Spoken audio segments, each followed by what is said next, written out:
How's it going, everybody? My name is Mulder and welcome back to the GameCron. Today we're looking at Dungeons & Dragons Dark Alliance preview and thoughts video. In this video we'll go over really quickly on what this game has to offer in terms of its 4-player co-op, the types of enemies we're going to be fighting, along with my personal thoughts and excitement for this game. All that and more straight ahead. If you enjoyed this video, don't forget to like, share, and subscribe for a lot more. Now, Dungeons & Dragons Dark Alliance is a third-person RPG based on the Dungeons & Dragons tabletop game. The story takes place within the Forgotten Realms timeline, where Dungeons & Dragons Dark Alliance is set after the Crystal Shard book that was released back in 1988, putting us in the Icewind Dales trilogy, which is the exact place we're going to be exploring, Icewind Dales. From what we've seen so far, the world itself looks like it's going to be pretty interesting to explore. Although it's not open world from what I can tell, it looks like we're going to be exploring stages. My fear about this is that the story might be a little too linear, in terms of us following one particular path. I really do hope that once we reach certain sections of maps, there's going to be a fork in the road to where we can decide to either go this way or that way, allowing for a lot of replayability. I'm also hoping that the exploring aspect of this game is really good, especially since they keep emphasizing heavily on crafting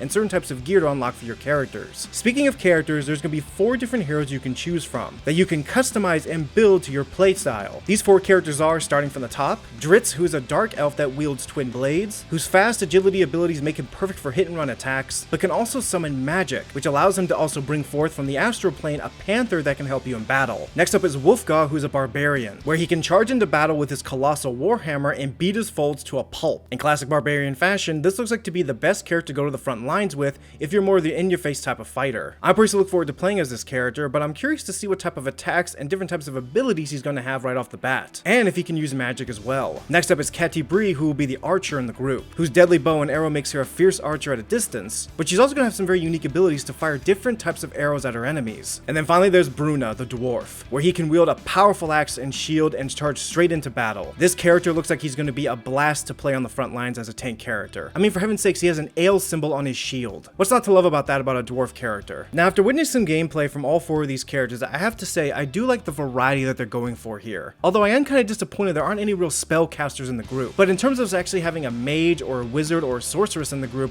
that would be pretty cool. But you could definitely tell that if Wizards of the Coast plans to fully support this game, we should get some extra characters later down the road as DLC. There are so many characters and so many different factions belonging in the Dungeons & Dragons world. I really hope they go over the top with the DLC characters for this game. But as of right now, all 4 of these characters look unique and special in their own way, and just a blast to play in combat, which I cannot wait to explore with you. Now, the combat in this game looks like to be your standard third-person affair. We're gonna have our basic light to heavy attacks, range attacks, spells, but also combos that you can perform provided you're running with a team. I do like the idea that there's gonna be a variety in terms of the combat, but one thing I'm actually kind of curious about is there going to be dialogue between all these characters? For example, I think it would be hilarious if the barbarian and dwarf are fighting on the front lines and they're having dialogue between each other as to who's killing the most enemies quicker. Another thing I'm looking forward to about this game that we've seen in the trailers, but also in the narrator's voice in the past gameplay preview, is the fact that this is going to have some pretty dark humor. Monsters burning to death that just flip you off as they're about to die. Over-the-top character dialogue moments are going to be pretty hilarious as well. I really hope they're going to have some of this sarcastic dark humor that's going to last throughout the entire game. It's really going to add personality and character to this game that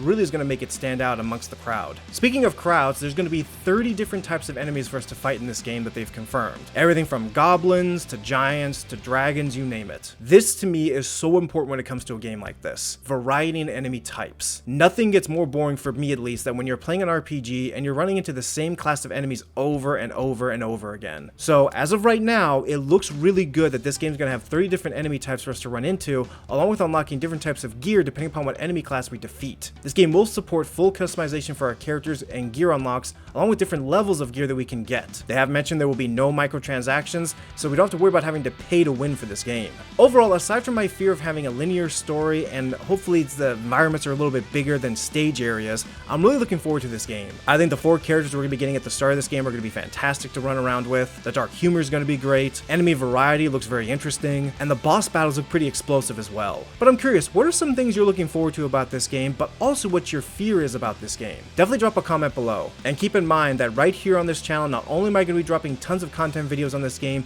but I'm also going to be live streaming this game for the very first time here on the channel, so definitely stay tuned. But as for now, that's it for our Dungeons & Dragons Dark Alliance preview and thoughts video. If you enjoyed this video and want to stay tuned, don't forget to like, share, and subscribe for a lot more. As I mentioned, I got tons of video content planned and live streaming planned for this game, along with other RPGs that are coming out later on this year. But until the next video drops, my name is Mulder, and thank you so much for joining me in the GameCron.